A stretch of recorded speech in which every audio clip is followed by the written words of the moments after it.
Welcome back to the morning show here on Arise News.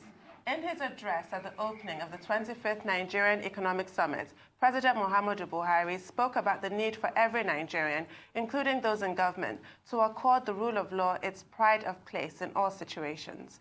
Coming from a man who just last year made it abundantly clear that he would act to uphold national interests above rule of law, most Nigerians would have been left wondering what manner of speech their president had used.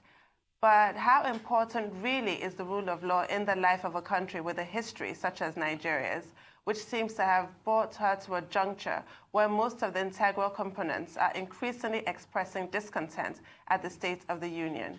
For a proper analysis of this, we're now being joined by Fola Arthur-Worrey, former Lagos Solicitor-General and Director for Public Prosecution. He is in addition a former Commissioner for Lands in the state. Welcome to the program, sir. Good morning. Welcome to the program, sir. Good to have you again. Thank you. Well, Thanks for having me. This introduction is quite interesting. Yes. Do you think the president now talking about the importance of the rule of law, yes, that was a case of a slip of the tongue? Why? No, I don't think so. Or he has now changed his mind to say, look, this rule of law, yes, I agree. You know, he is president by virtue of rule of law. I think what is highlighted, I think sometimes, is the tension between a state battling with some internal issues and the strict application of the rule of law and academic explanation. Sometimes America did it with Guantanamo Bay. You know, there are times when, indeed, the health of the state is threatened by certain internal or external forces, and then you try and find a balance between rule of law strictly, where you say, oh, a person is entitled to his freedom under certain circumstances, and then you have a situation where a person's actions are so threatening to the health of the state that you might, you know, make some exceptions, as they were, because it's not an absolute. The rule of law is not an absolute. You know, there's emergency. And there are no absolute rights. There are no absolute rights. There's things like emergency legislation. There are all manner of instruments by which a state may act in the overall public interest. It is when the abuse of the rule of law is in a regime's interest rather than the national interest that concerns could legitimately be raised. But I think it is important, yes. And also who's deciding that overriding? Yeah, that's well, yeah. I mean, we assume that the president speaks collectively. For instance, if I put it in a very basic way, if a person is known to be terrorizing a whole neighborhood, right? And eventually is picked up and then placed in detention, protective detention for a long time. If you were told, as one of the victims, that he's going to be released under some court order, you are going to express some concerns about it. We have to find, you know, sometimes it's a delicate balance. But I think what the president was saying was that, in principle, as a modern state, you can't function outside the rule of law in any aspect of your last speakers were talking about ease of doing business and all of that. Those are rule of law issues. And part of the problem is that many of the laws governing these procedures are not clear. So let's talk about how the rule of law affects a country's bottom line. Because, as you said, it's not absolute. Neither is it an abstract concept. It has practical implications. Indeed it does.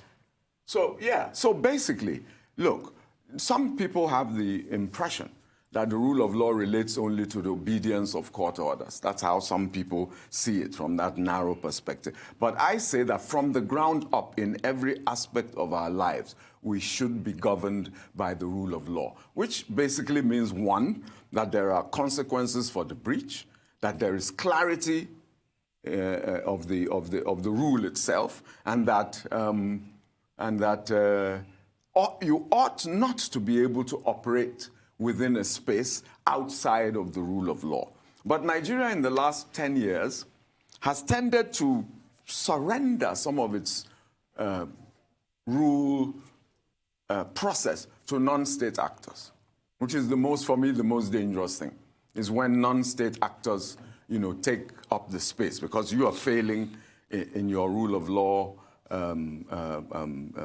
obligations. And then also, the rule of law is about the strength of institutions. So what are the main rule of law institutions in Nigeria? The first would be the courts. The second would be the agencies obligated to enforce the rule of law. And then every regulatory body in the country. They're all part of this process of the rule of law. But key for me, is that in modern states that function, the key principle about the rule of law is voluntary compliance by a majority of the citizens. Nigeria faces the battle where our default position seems to be non-compliance. So this stretches the whole mechanism. Yeah, that's it. Yeah, people would. That's why there's so much. That's why there is the chaos. Yes, so much impunity around the place. I mean, let's look at traffic laws. We travel abroad and wax glowingly about how the place is. But the first rule, as you come out of any airport, what you see is the imposition of order. It's just orderly. If this is a left turn, it's a left turn. If this is a right turn, it's a right turn. So anybody from any part of the world immediately complies. The arrogant and boastful Nigerian at home becomes as meek as a mouse when he gets to London. that is the rule of law. Here at home, you want to violate that law. And he will violate it with the assistance of state agents. Yes. I mean, this morning I was harassed off the road by police escorts, escorting a private individual with flashing lights, horns, etc. That's a man who is operating outside the rule of law. So, and the key problem for me with Nigeria is that we have laws, but we don't seem to be concerned about how they are to operate. So there's a gap between the law and the implementation of the law. There is hardly any policy. I mean, in America, they recognized that problem a long time ago and passed in 1946, as far back as 1946, a law called the Administrative Procedure Act. Now, what this said is that there is a way that administrative agencies in the United States will function so that they provide the kind of efficiency and service that is required. And then they conferred on federal courts the power to oversight this procedure so that there was consequence, there was oversight, everything was, and they went outside the legislative oversight because they knew that legislators would politicize things. So if something is going wrong, you say, oh, it's because it's a Democrat or it's because it's a Republican. But the federal court has no political viewpoint and would. So Nigeria has not done that. What we do is we create agencies, we pass laws, etc., but nobody's really enforcing them. And I think it affects every aspect. Okay, Leila. Yeah, I was going to say that's kind of where the problem lies, because we have a situation where, ironically, security is what we need in order for us to enforce laws, and that is where we're lacking. Yes. But if we take a system like the system in the US, you have state laws and you have federal laws. Even when it comes to policing, anything federal goes under the FBI. That's right. Where do we start in terms of, because I mean, hey, we've kind of already mirrored their system in so many different ways. Yeah. Why are we not looking into how we can place some sort of emphasis and importance on state laws as a way for us to really grip it with security? So your view is you build a country from the ground up, but Nigeria has taken the top-down system. It's a historical legacy of... first of all, you have to understand that Nigeria looks at power as from the perspective of superiority. So the federal government and its actors and its agencies find it difficult to see themselves as equal partners of the states. So that's one problem, the reluctance to cede any power. So any IG would tell you, in spite of the fact that it's clear that the police as currently constituted is totally unable to address local problems, they would still tell you that, no, we want the police should remain, that governors will abuse, etc. So the key question is, are we truly running a federation? I think we are running what cynics call a unitary federation, where the states are seen as subordinate components of the federation rather than equal partners. And the Constitution itself says, it doesn't even recognize the federal government. It says, Nigeria shall comprise the 36 states and the FCT.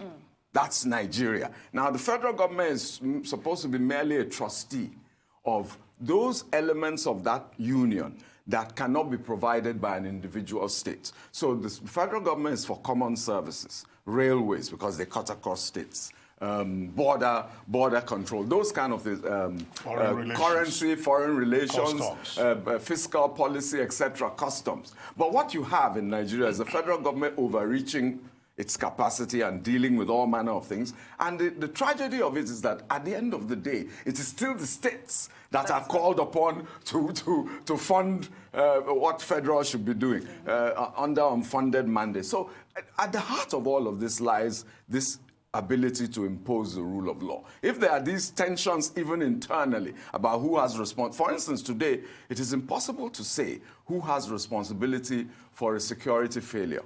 Because, number one, the government will say security is everybody's business. So then that dissipates the focus. So if there's a failure, I can say, oh, the reason we failed is because the state government didn't support us. And then you look at the Constitution, it doesn't say that the state government should support. So there's uncertainty about the kind of political structure in terms of sharing the responsibility. I think that Nigeria's crisis is that there are no consequences. There are no consequences for failure. For instance, if we had state police, then the people each electoral cycle will hold the governor responsible for the failures of the police. So there'll be a political cost if you fail. But if you have a centralized police with disparate commands, then who do you hold responsible? So that lack of clarity, in my view, is part of the problem that we need to resolve. So if we review the devolution of powers and localize certain obligations, then you can hold people closer to you, in my view, more accountable. I think Abuja to a majority of people is some Olympian place, which, it's just impossible to influence. Mr. Arthur-Worrey, this is getting interesting. Yes. We'll take a short break now. No problem. Short commercial break, and then we'll come back to you. Thank you. You're still watching The Morning Show. We'll be right back. Welcome back to The Morning Show here on the Arise News channel. Still with us in the studio is Fola Arthur-Worrey, former Lagos State Solicitor-General, former Director for Public Prosecution, Lagos State, and former Executive Secretary, Lagos State Security Trust Fund. Mr. Arthur-Worrey, I want to take you back to something you said, because before you came, we were discussing ease of doing business with Mr. Ruashi and Jumoke Odwole. And then you provided a link between ease of doing business, and you said it's also about the rule of law. Now, one of the major issues that businesses have in Nigeria is about the regulatory framework. Right. And they say that is the biggest threat to business, to the ease of doing business in Nigeria. Now, how do we resolve that? To get our regulatory agencies to be better disciplined and not to increase uncertainties or deepen risks for those doing business. I think one of the reasons that we opted for democracy, American-style democracy, was so that there'd be oversight of government agencies, but that doesn't seem to be making a difference. I think in Nigeria, there's too much discretionary power with agencies, which enables them to change the rules as they go. There's too much, quote and unquote, agency leader-led changes that are not reflected in the law. For instance, what informs the fact that when you arrive or you're leaving our airports, you have two people dealing with your passport, whereas in most other places in the world, it's one individual. I never actually thought about that. Yes, that means that that's not a rule-based thing. That's how we've been doing it kind of thing. So I think, first of all, we need to review the legislation. A lot of the legislation that creates the regulatory agencies provides for the making of regulations by the minister. But this is hardly ever done. That's where your clarity should come in. Make the regulations that say there are 7 steps, right, between your contact with the agency and your coming out on the other end with whatever it is you applied for, whether it's customs, etc. Then there'll be, that's rule of law. What we have in a lot of cases is rule of discretion. It's like the issue of VIP protection for the police, which has become, you know, an exploded entity. There is no law that provides for that. That's just the discretion of the IG or commissioners in the state. So I just go to a CP and say, I'm going to my mother's funeral. Can you give me 3 policemen? And it's the same police that I read this morning that says that terrorism and kidnapping are stretching our logistics and manpower. And yet you are over a third of it. So that, again, is not a rule of law. That's discretion. That's because there is an absence of the rule in that space. America is, as they say, a country of rules. You couldn't go to the, what is it now, sheriff, the sheriff of even a small county and say, oh, sheriff, I'm going to bury my mother. Could I have 2 of your deputies? I mean, they think you are. I swear. So if we, and it's strange because in 2016, I recall that the president made the comment on on the visit of the IG then that, look, I'm disturbed about the number of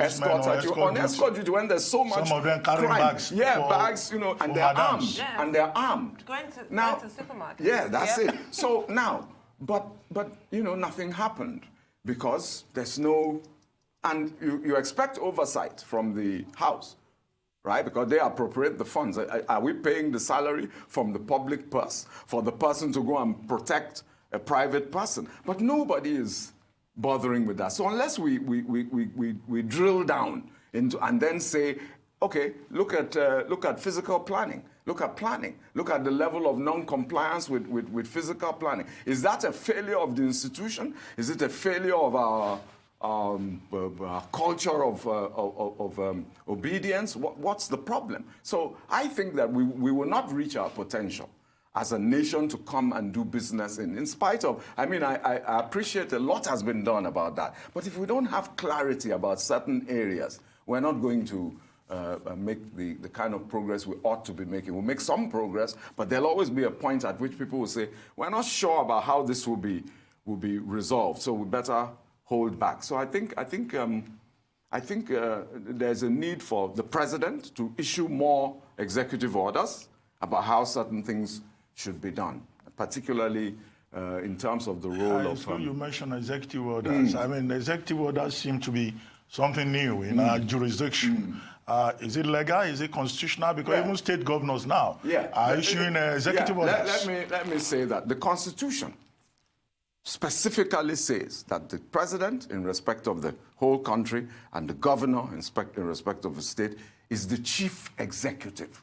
That's what the Constitution says. So he is the chief executive of the country or state. Therefore, an executive order is one of the instruments by which he operates his powers. But let us be clear, an executive order is not addressed to private citizens or private companies. It is addressed to the agencies under the control of the president and governor. So they are legal as directives from the chief executive to customs, to immigration, to the police. That's how it's carried out.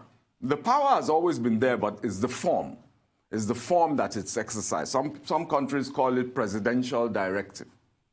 But we've taken the American system and called it executive. Now, whether it's a legal instrument is a different thing because it's not provided for in any law. But it's just like a directive if you were the MD of a company or chairman of a board and you said, this is what we're going to do from now on. That would have some legal force in terms of the people, the impact on the country and the right or control over the administrative structure that was to carry out the function. Well, at least for the life of that administration. The next administration can come and undo that. Yeah, they could undo it, yes, of course. But normally you'd expect that there'd be some continuity. So you could say Executive Order number 103, and then you can check whether there's compliance or non-compliance. But this is the thing. Administrations do come and they do go, but the rule of law as a culture is supposed to, yes. override a lot of that. Yes. But I was reading this World Justice Project report, the Rule of Law Index.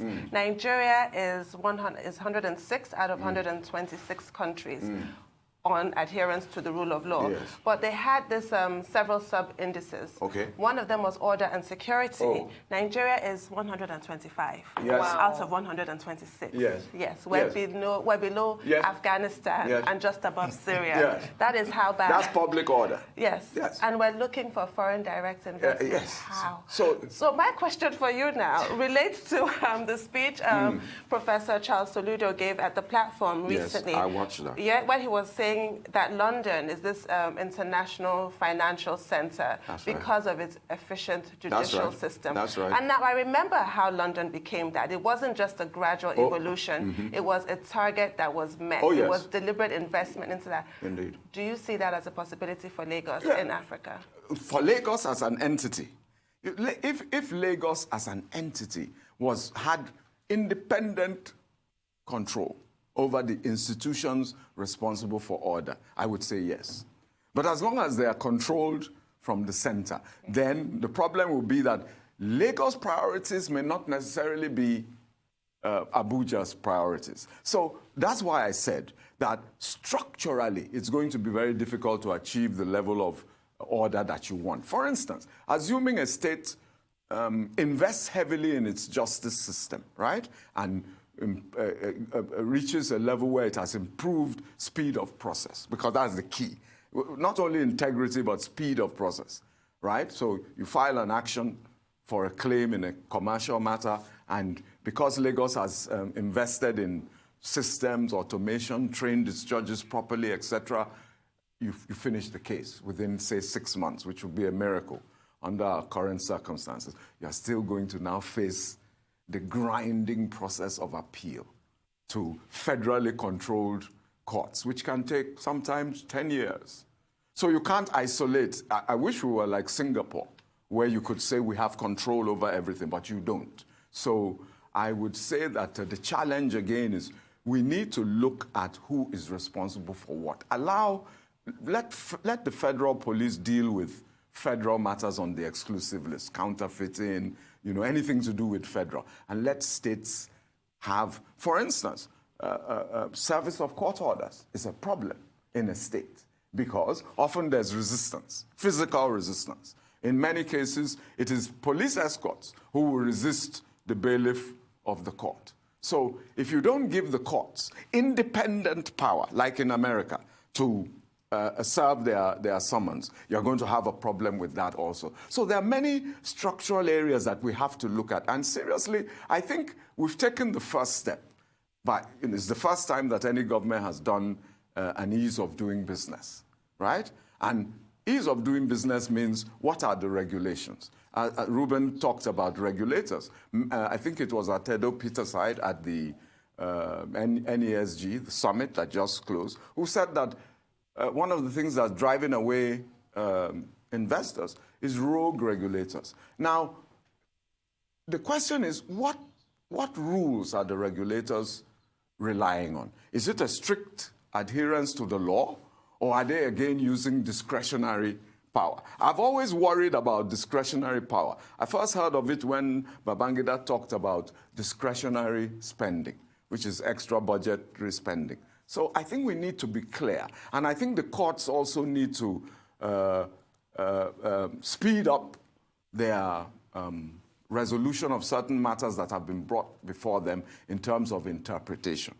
So basically, from your question, Lagos can do as much as it can, but it's constrained by the fact that the linkage is with federal in certain areas, which only the federal government has power to resolve. And how long do you think it's going to take until we actually overcome this? I feel as though even the last time you were on the show, we were discussing the same matters of state policing, You say, okay, look.